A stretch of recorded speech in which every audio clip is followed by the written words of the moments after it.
Yeah, been one of those mornings for me. Sorry I was late. You had a dad morning. I did. I really did.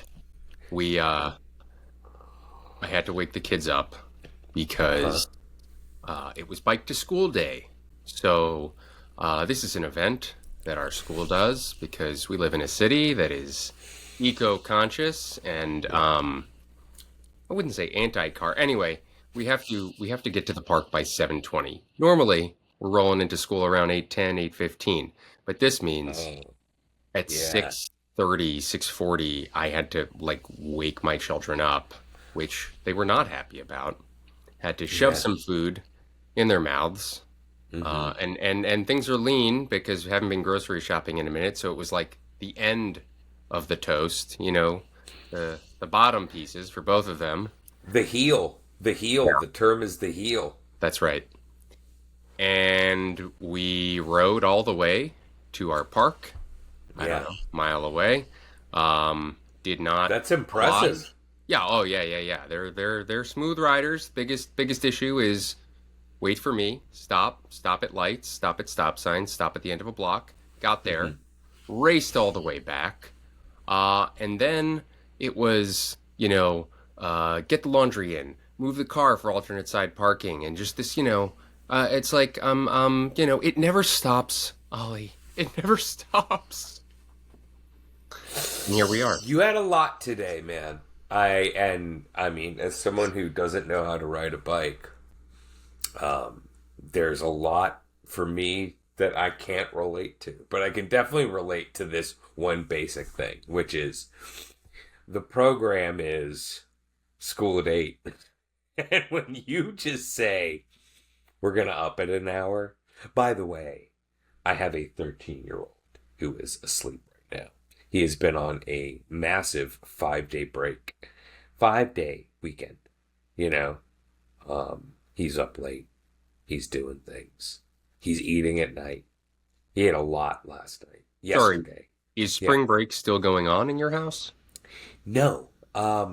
Well, as a reminder that we do live in different parts of the country, and that my son attends a religious school not out of our own personal convictions, but because every private school in Texas, for the most part, is like religious, which, you know, I don't know, So Easter's there's a lot. No school Friday. It's Good Friday, right? And then but Great then Monday. Friday. Great. Yeah, I make Friday great. It's by giving Monday and Tuesday a vacation as well. Okay. Friday I get Good Friday. Hmm. Apparently, well, Sunday is Easter, and then they have what is I learned is called Easter Monday. Tuesday feels a little gratuitous. What's going on with I Tuesday? Why are you off as Tuesday? To as recover so from the Easter Monday? I don't understand. as someone who did not grow up understanding that Easter is like a big deal. Like, this is the way I grew up with Easter, with my little family, my little brown family, who were Muslim, but not very proactive. You know what I mean? Never learned how to pray. I faked it. I had to fake it. I'd look around and I'd be like, okay, Can I tell you something? yeah, As a Jew, yeah, not so dissimilar. I would often find myself standing in the sanctuary, and you're kind of like yeah, looking around, just when can I sit down? When can I sit yeah. down? Oh, yeah, So, yeah. they're all the same, these religions. Yeah, yeah, it's a yeah, did a lot of faking, but at the same time, no, I guess I act, as sad as that sounds, I know more about Islam than Christianity to a degree. So my only understanding of Easter was we would go out. You know what we did do as a family every Sunday? Go out to breakfast. We went out to breakfast every Sunday. And I remember one day, we would roll into a restaurant and we'd be like, oh my God, the line is out the door. The wait's like an hour and a half. My dad would be pissed.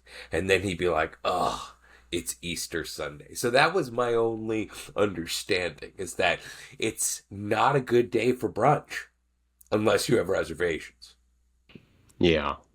Well, and then I wonder, is there like a price fix? Is it like, it's only the hollandaise special today? I don't know what they eat. You know, we the restaurants we would go to for the most part, we're talking 80s, 90s, were just like kind of glorified IHOPs, I feel like. There weren't really, I feel like what I learned quickly was New York City has a long-standing brunch culture. I mean, my God, hollandaise and mimosas all day, you know. We would just be out. I don't know. We go wherever we could. The suburbs of St. Louis in the 80s and 90s did not have a dynamic, robust dining scene. We were quite privy to the chains. They liked the chains. Yeah, a lot of chain restaurants. The O Garden, the Applebee's, things like that. Yes, yeah. So Easter, it's a tough brunch to land without reservations in advance.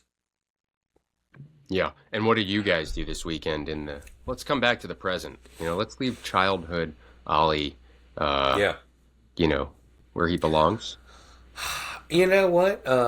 Story of my life. I got invited to a restaurant, another comp meal for a little social media love. And we actually went out for a very kind of like proper throwback Easter brunch. It was at a hotel. It's one of those restaurants that it's one of those buffets. So carving station and raw bar. But I feel like unless you have the name Four Seasons attached, you have to kind of be like, we'll see how this goes. You know what I mean? Like you can't. It's quantity over quality to a degree.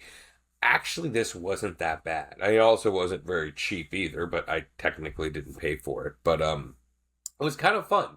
Oddly enough, our brunch experience brought me back to when I was a kid, and I would go to these brunches at hotels. And unlike my son, I ate until I threw up. That true story. True story. Yes, I could not control myself. Still the fat kid. Still that fat kid. Although this time I was, yeah, far more modest.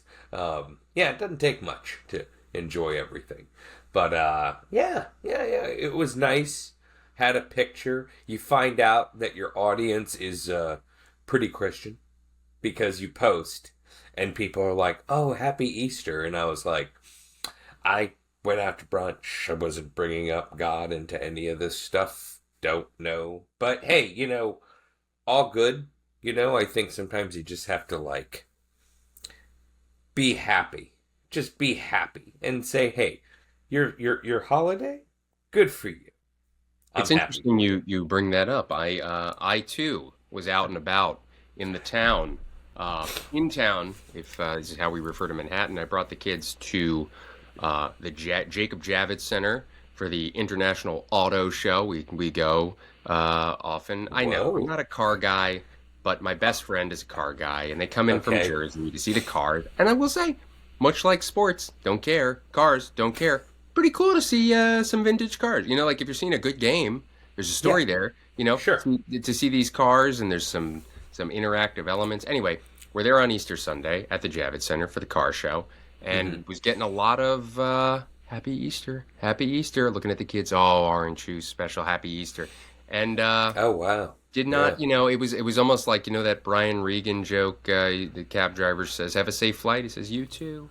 I did not say you too. Yeah. And then I thought, are they mad that I didn't wish them a happy Easter? I was all in my head about it.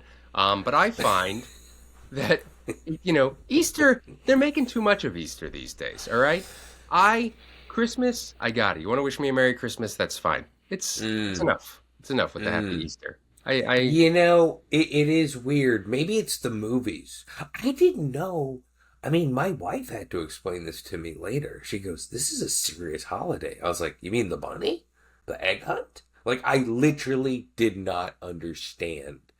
Like, I understood that, as the faith teaches, Jesus arose. I didn't know when it was. I didn't know it was now. I thought the whole thing happened in December. You know what I mean? But Maybe he woke it up didn't. late, he was sleeping in. He I was don't. Yeah, I just thought it was kind of more like, I always kind of look at these holidays as like, well, they have such great commercial value. You know what I mean? Like, you can sling this, you can buy that. The Charlie Brown specials on.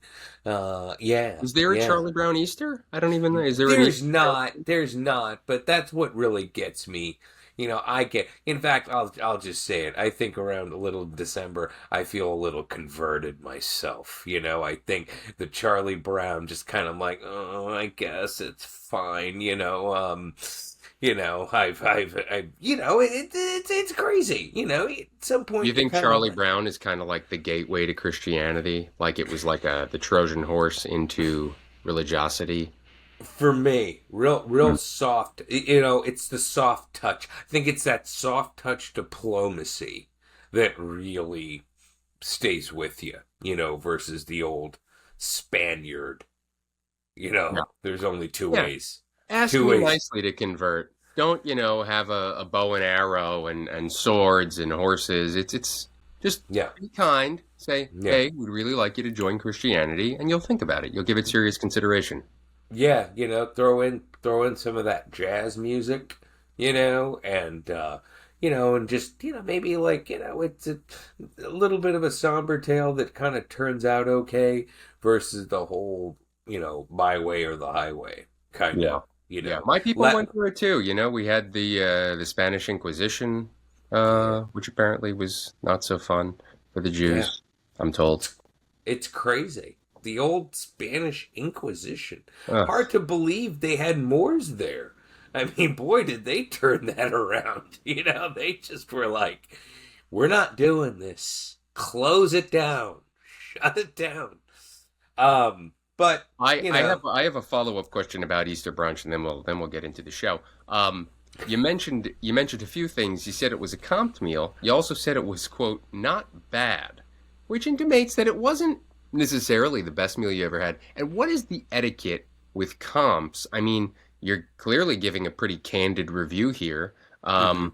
Do are they kind of expecting that you're going to be like on social media, like, this place was amazing? Yeah, And if I you think, don't, is that bad yeah. etiquette? I mean, they comped your meal. I I mean, mean, I think one of the best ways to approach it is to be upfront and honest. Like, I was a guest here. This is my experience and what I enjoyed. And when I say, like, not bad, that's almost a way of kind of going, oh my God, it's amazing. I mean, it's a buffet. You know what I mean? There's, not everything is like cooked to order. But that being said, like, legitimately, there were dishes there. They had a crab asparagus soup that was really amazing, and it had these kind of like throwbacks to like kind of continental cuisine that you would see, definitely tapering off in the 90s in America, but that dominated what fine dining was in the 50s, 60s, 70s, 80s. And like completely magnificent beef tenderloin. Like as a dad, I pride myself on going, I can cook a steak at home.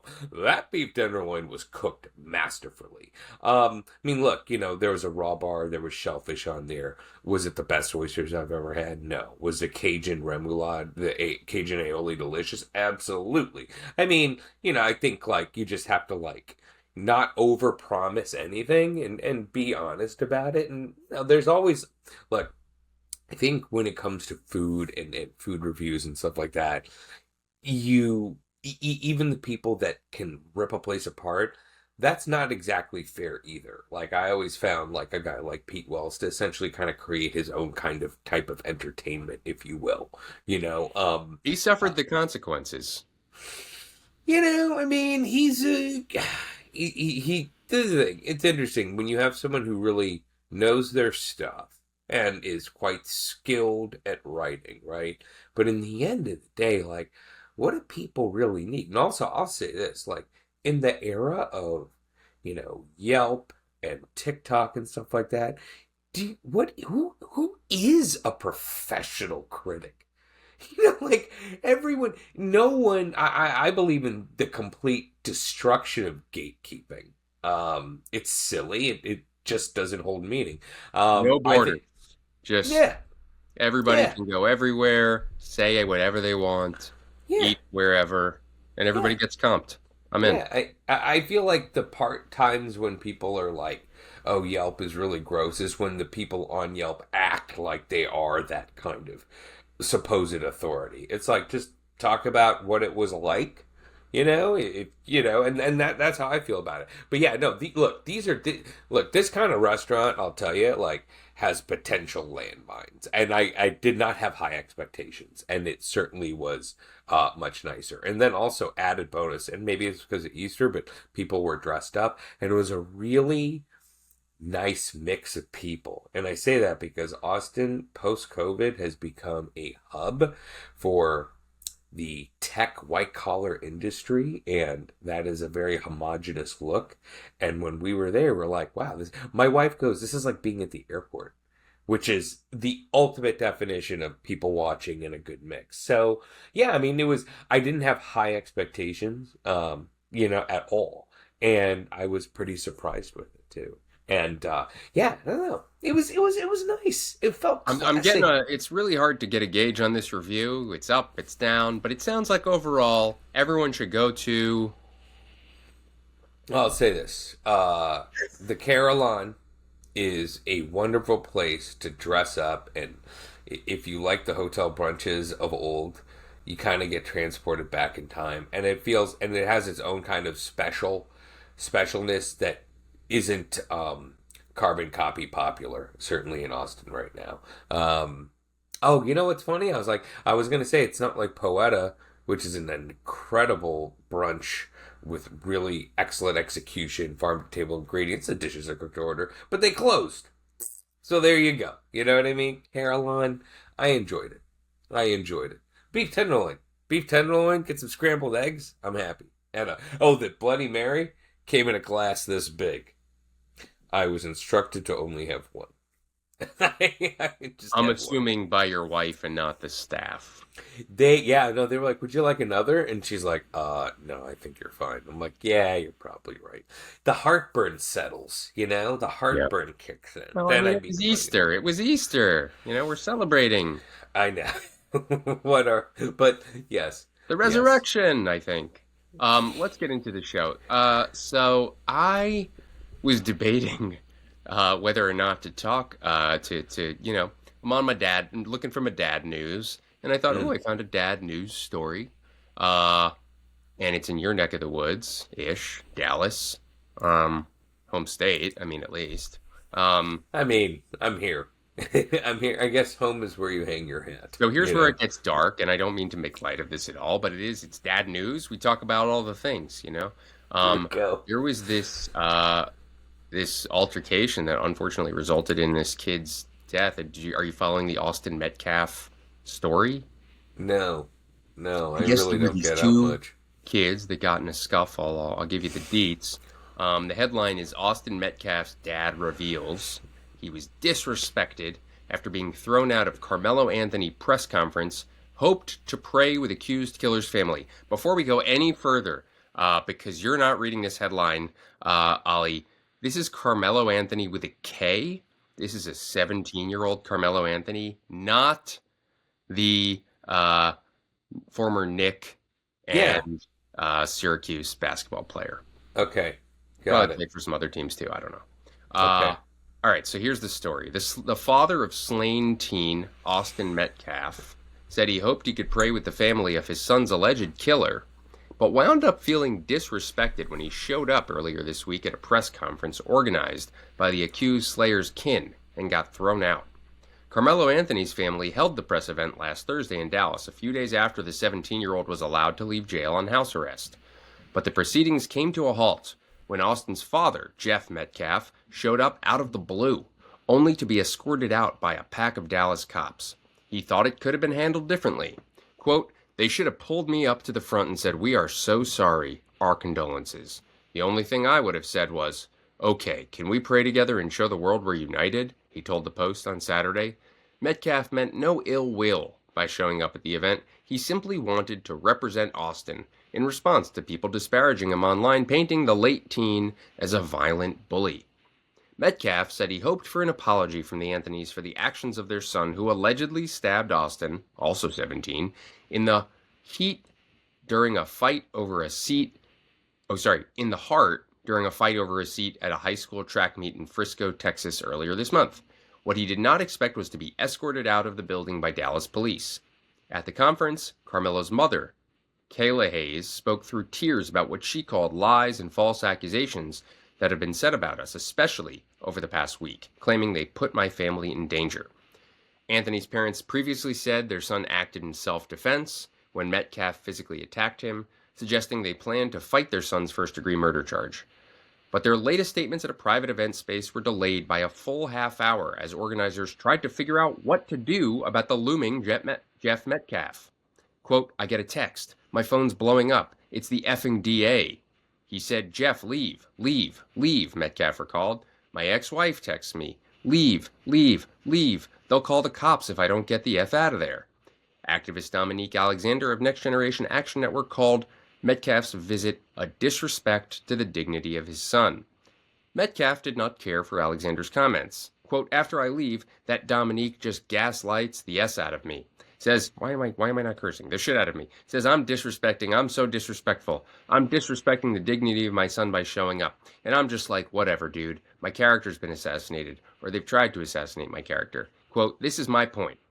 We're both victims. My son's dead. Their son will be in prison. But it's at the end of the day, Carmelo needs to be held accountable for his actions. So, okay, let's just take a breath. Yeah. I share this with you because it's news. It's about, I mean, it's a horrific, gruesome story. This is not that kind of podcast, but here you have a grieving family, and you have the family of an alleged, perpetrator, and everyone's in a lot of pain. And what it boils down to, why are we talking about it here on World's Greatest Dad? There's this dad who's trying to show up and they think confront his son's alleged killer. Right. And he's like, I just want to pray with you. And it's just I don't even know what to make of it. And I thought, well, let me bring it to my good friend, Ali Khan on World's Greatest Dad and be like, Ali, did this dad make the right move? I mean, his lawyer's saying no. His ex-wife is saying no. But he's a dad who is probably searching for answers for some healing, something. He's looking for something, and he kind of went. He went maybe where he shouldn't have gone. I mean, I'm sure you have a lot of thoughts on this. Yeah. First of all, it took me a while to just decipher what is messy, to say the least, and probably the biggest nightmare any parent could dream up, right? Which is, your child dying or your child committing a horrible act that will ruin his or her life forever. So that's just a lot to digest too. It's very hard when you look at the magnitude of this to just jump in and say that guy was in the wrong for doing it. But ultimately, that was not the best way to approach that. And I can't really measure his intent. You know what I mean? This is all just kind of information thrown at me. But, I'm a cautious man, I second guess myself. I wonder how I'm being perceived. And again, without even being able to attempt to really understand what it's like to be in that person's shoes, showing up wasn't the move. It just wasn't the move, regardless of the intent. If we could even look at it that way, so simply, the way to approach wanting to do something like that isn't just to appear, show up, and again, fully acknowledging that I have no clue what I would do in those shoes, because those are those set of scenarios that I couldn't even. My mind, just my entire brain is just like, I'm shutting down. I do not want to, entertain any of these ideas or whatever. But yeah, I just It's again, it's tough because part of it is like, well, I don't know what it would be like if that was me. I haven't walked through that, but at the same time, like me being generally kind of cautious, kind of like, I don't know, are these the best optics for me? Maybe I'm a coward, if you will. I'm not a confrontational person. Yeah, I would definitely go the route of feelers to reach out. So wait, so like these guys freaking fought over a seat at a track meet, and then the other guy hit him, and then the other guy had a knife? Like that's what happened? That's what the news says. I You're just kind of like, how did this?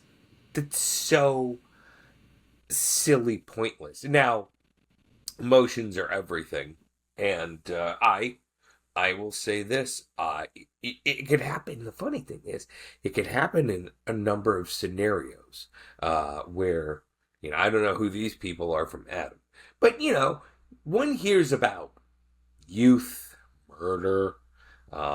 You think about socioeconomic conditions, things like that. I happen to be someone who grew up in a pretty, I'd say, upper middle class community, privileged community.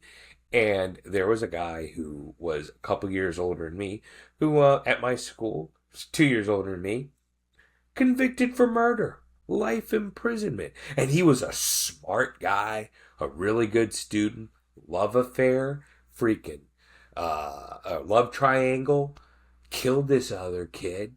Like, hid the gun, hid the body. It was St. Louis is like on the river, so there's Illinois. So the FBI was like, "Oh my God, this crossed state lines." He was all over the news. You know what I mean? And Was this there a guy, was there a dateline about this? There must have been. he would be an excellent dateline. I don't know. I mean, this was 93, 4. I don't know. Yeah, What he was. was what was your classmate's name?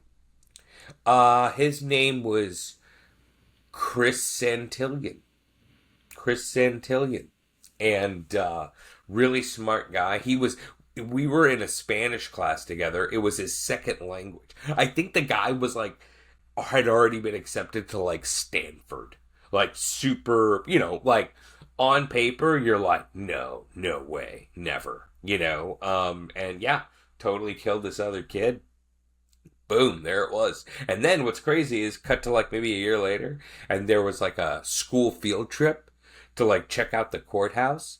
And like a teacher was like, "Oh my God, there's the guy," because he's all like he was just in a jail. He was 17 at the time, so like he didn't go straight to prison right away. And I remember what I was told was the teacher was like, saw him there out of the corner of his eye and made sure to kind of usher the class or whatever that tour was away from that area. So yeah, crazy stuff. Yeah. Crazy Yeah, I stuff mean, I can think if happen. there's any takeaway for me as a dad and just as a human being, I mean, you mentioned your former classmate was smart. I don't know what was going on with these guys. It seems like, at the very least, they were athletically talented.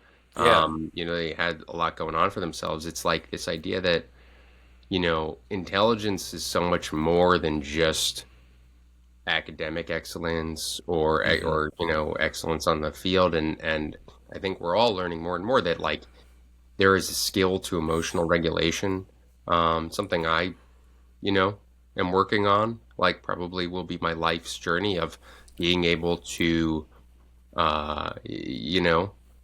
someone took your seat and go, that sucks, I'm pissed, Yeah. how can I de-escalate this or walk away or serve the situation in a way that doesn't create more damage and havoc. But it's hard, right? I mean, we've got egos, we're aggrieved, but I think that that's probably one of the best things you can teach your kid, right? Is like how to how to regulate your emotions in a really tense, difficult situation because these things are going to happen, hopefully not Mm. as dire and scary, but like stuff happens, road Yeah. rage. Someone Yeah. cuts you in line at a theme park or the grocery store, and like, how do you address it? Because you don't want to be a pushover, but at the same time, it's like, to what end, right? Like, how is this serving me? And I think modeling that behavior and not flipping out or figuring out how to kind of self-regulate or reframe, um, ultimately is probably the best thing you can give your kid. You know, it's really funny. Obviously, we know what we want our kids to do, right? But as someone who is non confrontational, who's never really been in a fight or anything like that, there are definitely times, and it's all in my head, where I'm like, oh, I just want to, you know what I mean? Like, I got disrespected, or I never stand up for my, you know what I mean? It's weird. It's like you kind of spend, maybe I'm like Michael Douglas in Falling Down. Like, maybe I've just played by the rules so much that I'm tired of it. And I will say this, my healthy outlet, because I kind of think about this one person who I was dealing with who, you know, you just realize there's some people who you're like, yeah, he was one of those guys. You know what I mean? Like total, you know, not a good egg in the long run. You know, you could say, maybe the guy kind of screwed me over. Maybe he dicked me over a little bit. Maybe, who cares? Maybe who knows, you know? But I do very much enjoy my battle rope, my little workout rope, because when I'm whipping that thing, I'm flogging him in my mind, and it's awesome. And I'm getting my heart rate up without putting too much impact on my knees. And that's a win-win for me, you know? So I guess I just wish, like anyone would, you could wish you could go back in time and de-escalate that situation. And I think, you know, it's kind of funny too. It's interesting that you brought up the fact that, you know, you could be, we naturally did this, right? We had an excuse like, oh yeah, he was so smart, but he committed murder. This is a huge boo-boo, you know, like, and granted, Well, people are young. I mean, it's interesting. I mean, it's what we value, right? Like we value in America and maybe in the world just excellence. And so, you know, you even myself, you know, you're like you got into Stanford, you're like, oh, What's a little why murder? why is What's a he little, doing? Wait, why? yeah, You know, I could understand if it was someone going to a state school, yeah, you know. totally. I Oh mean, yeah. Stanford, you know, Yeah. as if crime and bad behavior and an inability to, you know, self-regulate and do the right thing has anything to do with what college you get into.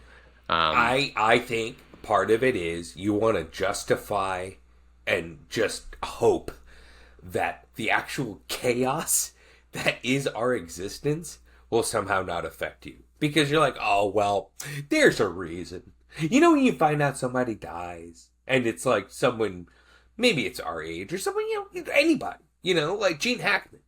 Guy was super old, right? But you're like, well, how did he die? And when I find out how he died, I'm like, oh, right, well, that's why. And I'm cool. I'm covered. You know what I'm saying? I think that's so much a part of it. It's like you want to try and understand and justify stuff when the truth is you could be just one. Like it's like the Ricky Gervais thing. You're walking down the street and someone's like, hey, that piano, what piano? Splat. You know? It's crazy. It's crazy to think that you could do everything right or things seem good and then you make a series of 4 or 5 decisions. Maybe it's rage based. Maybe it's just I shouldn't have walked down Varnick. You like that? That's a little New York Street reference. That's a New York Street. I feel like, Varick, yeah, Varick. there you. Oh, that's it. Yeah. Varnick, Varnick, Varick. But I just feel, you know, I'm like, you know, New York City is where I still believe this, even though you corrected me on a previous episode that falling pianos only happen in Manhattan. That is a Manhattan only phenomenon, Mhm. even though it happened in Oklahoma in 1901. Well, it's Yeah. funny. I was going to ask, this is now the second time you've brought up the falling piano. There may be some subconscious thing going on that you can address in therapy about the falling piano. But here's my question. If a piano fell on you and you met your untimely demise due Mm, to said falling piano, yeah. is a chord going to play upon crushing you? If so, what is the tone of this chord? Is it dark? Is it kind of silly? What's the chord? Is it a minor chord, major chord? You kind of think it'll be on the lower end of the keys, you know. That's just my kind of assumption. Um, But I think you're right. It would be more interesting if it was more comical and kind of high pitched, or maybe I would like it if it is my end. Why not make it more than the cliche? So I'm hoping for, a nice trickling of stuff. Just something kind of slightly twisted. Almost like if you could pluck a couple chords off a piano, that would be like the end of Usual Suspects, where you're like, wow, it was Kevin Spacey the whole time. Maybe not Kevin Spacey. Let's go with the character, because that carries with it a ton of baggage that I want nothing to do with. Perhaps in this hypothetical scenario, you had some dirt on Kevin Spacey that was just going to make his problems even worse, because we know he's got a lot of skeletons in that closet. And he said, "Not today, Con." And he was like, I'm not going to prison." And he just dropped a piano in your head. Yeah, and he definitely looked like he does in Seven for sure. But the other part of me is I'm not afraid of him as much anymore after I saw him on that interview where he's like, I don't mean to make fun of him because he's having financial hardships, but he's like, "I'm broke." And I'm like, "How are you broke? What did you spend your money on? Like, you made a lot of money." Lawyers. You're right. You're right. You're right. That'll do it. Yeah. Just, little harassment, little essay, a little, Lawyers. all that House of Cards, Seven money, gone. American Beauty, forget it. Crazy. I mean, I assume he'd have a cut of the DVD sales, but yeah. Still got a public defender. Let's pivot to more dad news that's happier in tone. You started with a stabbing. Darkest possible dad news story. It's fitting we ended with Kevin Spacey. Yes. Murdering me. Well, speaking of the film industry, here's your next item of dad news. Bryce Dallas Howard turned into a momager for dad Ron Howard's The Studio cameo. Are you watching The Studio, Ollie? No, I want to though. Damn. Is it on Apple? I'll take yes, Apple TV Plus as opposed to Apple TV regular or Apple TV minus. Yes. Do I have? I don't think I have it. Crap. You may have to. Wait a minute. I'll get you a log. Let's see that coffee mug again. Oh, this was. Oh, wow.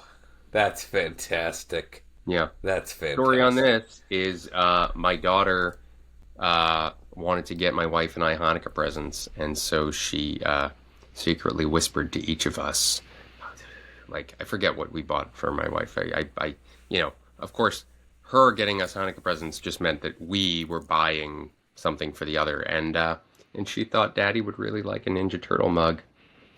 Yeah. Oh, and wow. I do. Oh, yeah. That's what I'm talking about. Yeah. Oh, man, dude. Fantastic. So anyway, back to Bryce Dallas Howard, which, by the way, the whole thing about how Ron Howard's kids have their middle names, right? Really? Wait, Based no. on where they were conceived. So Bryce Dallas Howard, all right? Okay.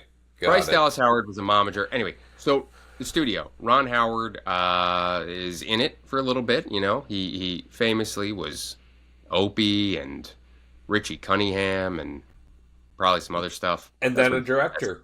And then the director. Huge, one of the biggest directors in Hollywood of all time. He's got a bunch of kids, and a bunch of them are acting. And so anyway, he's in The Studio. He's acting again, as himself, but still it's a funny, substantive part. And Bryce Dallas Howard became kind of a stage mom. So she says, despite being very nervous, Bryce said her dad left everyone on set baffled by how well he did. Quote, "He was so on point."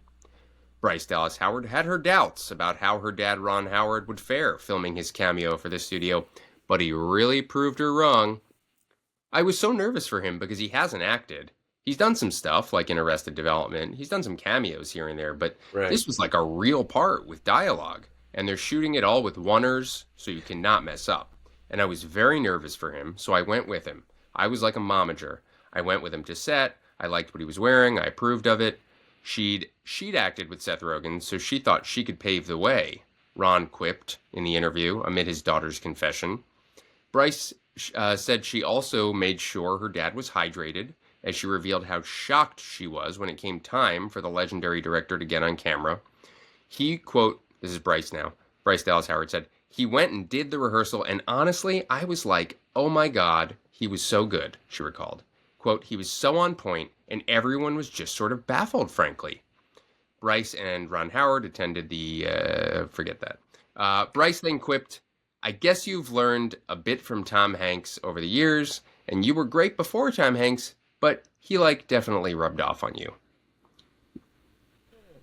That's it. Wow. Yeah. Well, So, happy dad news. Positive dad news. yeah. Yeah. I think it's really nice to see a child, adult, grown, just really kind of dote and worry and care about their parent. Like that's what it's an interesting role reversal. That's kind of there's some truth to it too. The big thing for me and Bryce Dallas Howard is like how her and then Jessica Chastain. I'm like, wait, am I getting confused again? You know what I mean? I Are you always starting a rumor here on that World's they're the Greatest same people. Dad that Ron Howard is Jessica Chastain's father? I mean, obviously, uh, look, I think she's a great actress. But it never hurts to have a couple doors opened in Hollywood, and nothing would surprise me at this point. Nothing would Perhaps, surprise. perhaps a letter arrived on his doorstep. Yeah, Hi, I think you're my real dad. yeah, He couldn't let the news get out. He said, you know what? I'm going to get you a few auditions. hmm Uh, no one can speak of this, yeah. and you are never to act in a film with Bryce Dallas Howard.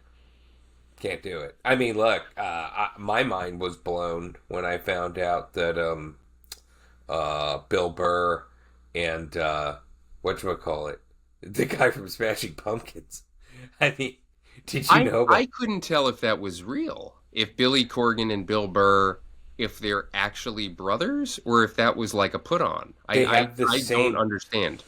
I watched it and I was too uncomfortable to not believe it, because Bill Burr was like, I feel like the thing with Bill Burr, like, who I really, really enjoy his work. I really dig his humor and I like his POV and all that.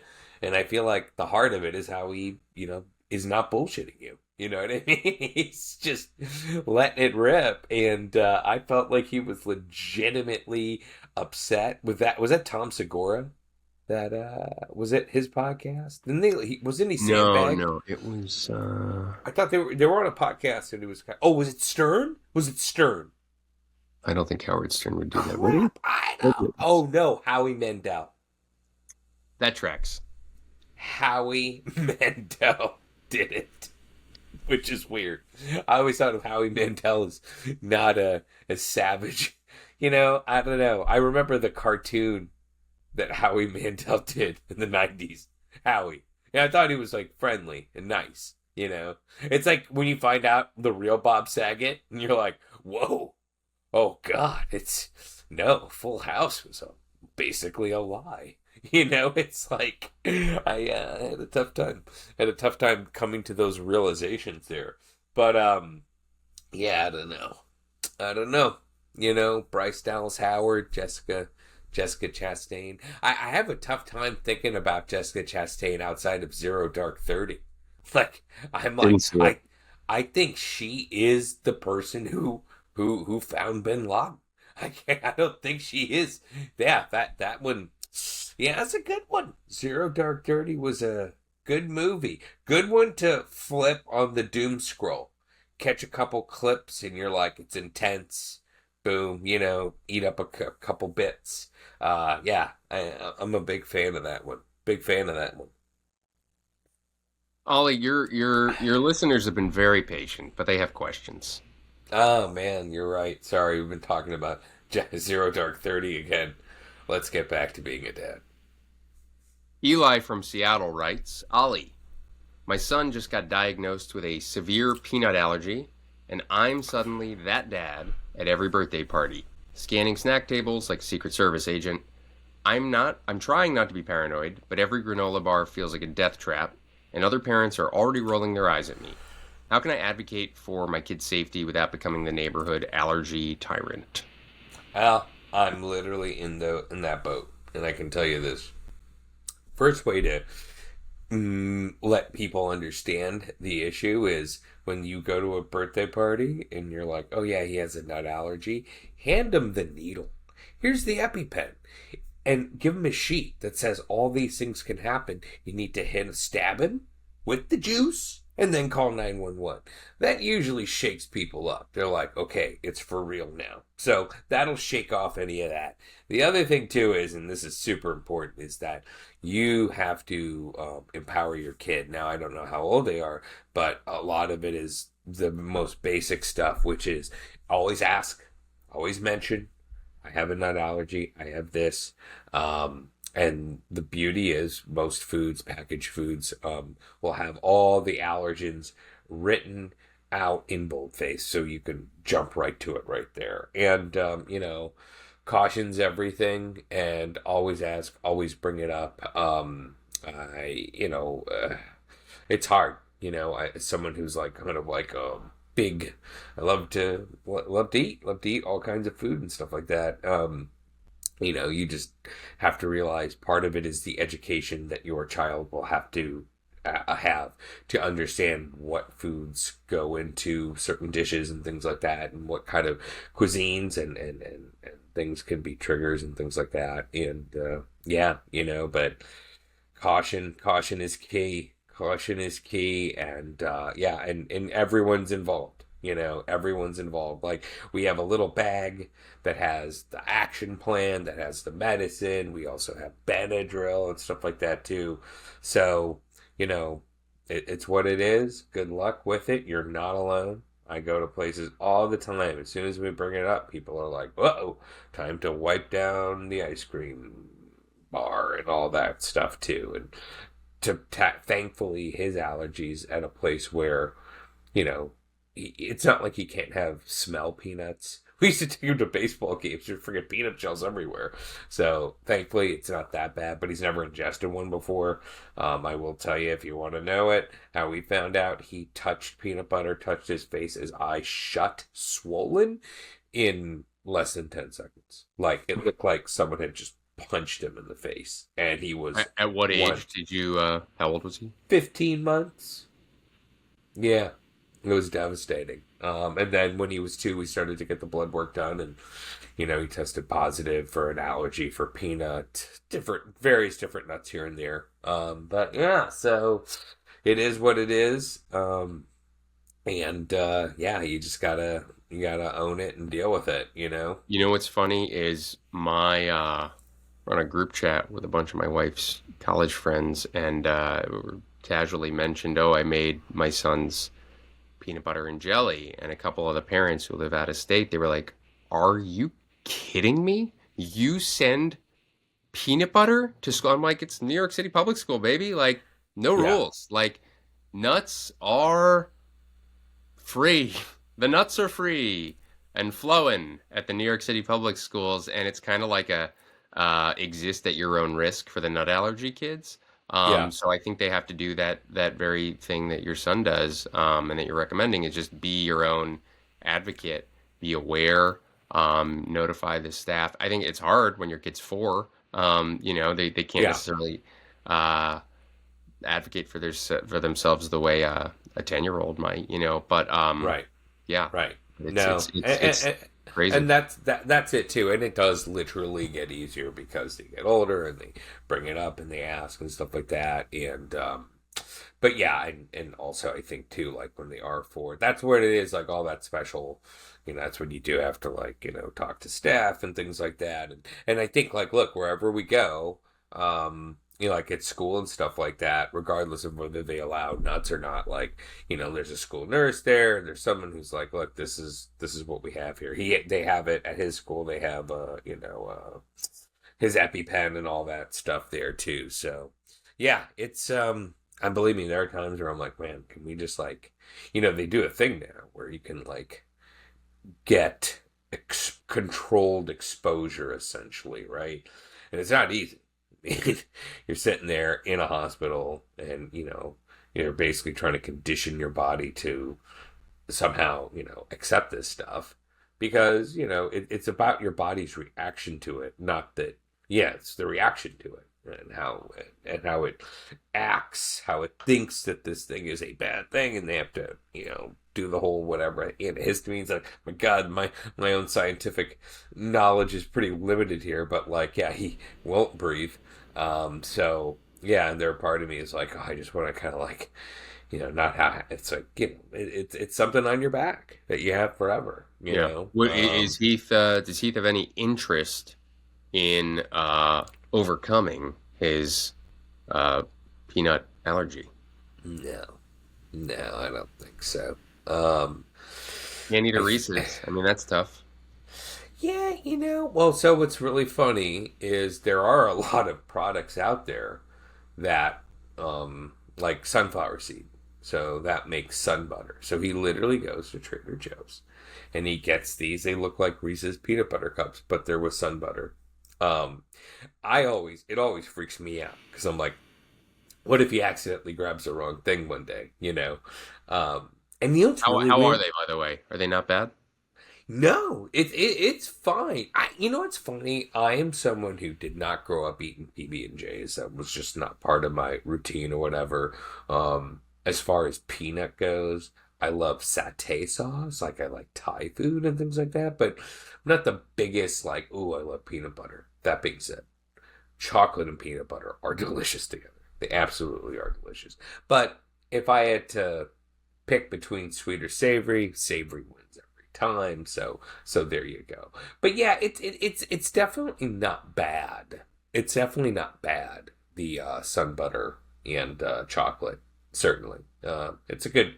I guess it's a good fix, if you will. Probably my big thing is, I think the chocolate. I mean, Reese's doesn't really have the world's best chocolate. I like my chocolate a little more dark. You know what I mean? A little bit more There's tannins. I think they make dark chocolate Reese's. No, Oh, I don't know. I just I don't have high hopes for the candy bar industry and chocolate. I'm very picky when it comes to my sweets because I don't love them that much. I'd much rather have, like, I'll have a good dark chocolate and a nice glass of wine, red wine. Very nice, very very nice. But yeah, I've kind of weaned myself off sweets. That was probably a thing that doing cheap eats was like, oh, I guess I'll eat this, but it was like, ooh, this is, I don't know, not sweet tooth.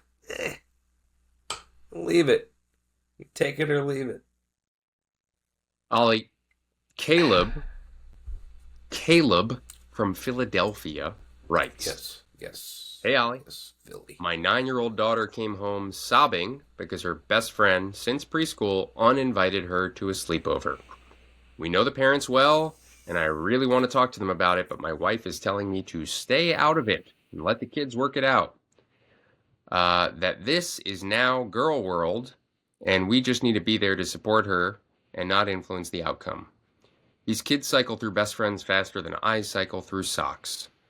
How do you help your kids survive the social roller coaster of friend drama without turning into their life coach slash bodyguard? Thanks." Um, well, yeah, that's it, man. That's it right there. Is you have to support your kid, but you cannot just jump in there and get up in that mix. Know it well. They just have to work it out. I think your wife's 100% right there.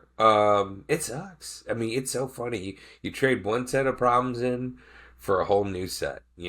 Like, I don't know. It's crazy. Like, relationships, friendships. Like, I feel like we're, well, it felt like there was a time for sure. It was like I felt like I was in the thick of it, like especially middle school, you know what I mean? And like you see the groups, the cliques, if you will. Um, yeah, and I mean the thing is, there's not a whole lot you can do, especially as you get to these certain ages. But I think like just making sure you're there to like talk through their feelings and stuff like that, because you can't just make people like you, you know? It just has to, I don't know, it's like big life lesson. It's just come in. So, yeah, I think your wife's dead on right there. But you just always have to do this. You can't get in the mix, but you always need to make sure you're there for, support and just to talk through it all. And also too, by the way, little pro tip is if you have the resources at your school, having a counselor and teachers and stuff like that, just kind of also being there to keep an eye out on all these things is very helpful too, because sometimes things can very sadly can spin out of control really quickly. And yeah, it's yeah, so it's tricky. You can't fight their battles, but you have to absolutely be there for them. Yeah, sorry. All right. Let's do one more. We got a food one for you. Yum. Delicious. Tommy from Kansas City says, Ollie, grilling used to be my thing, my zone, my temple, but now my wife got us a fancy smart grill that connects to an app and basically does everything for you. Temperatures, Eh, timing, flipping eh, alerts. She says it's eh. more efficient. She thought I would love it, but I feel like I've been replaced by a glorified toaster with Bluetooth. Is it wrong to mourn the death of the analog man flame? Am I being ungrateful here? Go. Absolutely not. Look, like I think those grills, and I use one a lot. They have their purpose, and they're very fun, but it's a different kind of rodeo. It just is what it is. And I think, look, they're there for a reason and stuff like that. But there is nothing wrong with you saying, you know what, I just like old fashioned, old school, three on the tree, manual 5 speed. You want to feel the road. You want to feel the road. Get out the Weber.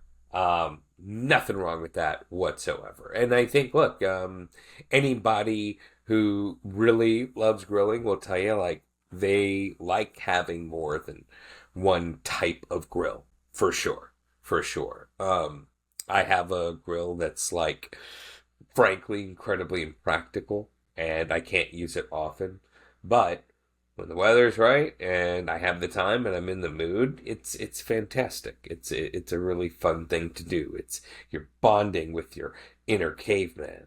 You're building a fire. Embrace that. Enjoy it. But I would just say this, you got a couple hungry kids, maybe invited some people over, and you got to crank that food out. Or more importantly, what's nice about those fancy toasters is that they don't burn the food as easily. So look, it's nice to have. Think of one grill as maybe your backup, if you will, or your favorite grill is kind of like the car you take out for Sunday drives. It's not a minivan. It's not convenient. It's not really going to get you through those soccer games and those road trips. But no, you're not being ungrateful. Grilling is pleasure as much as it is, making food for your family. So yeah, embrace it and learn to use both at the right times. I'll tell you this: flip the steak on the old school grill, cook the zucchini kebabs on the new one. Because no one wants a charred vegetable. It just tastes terrible.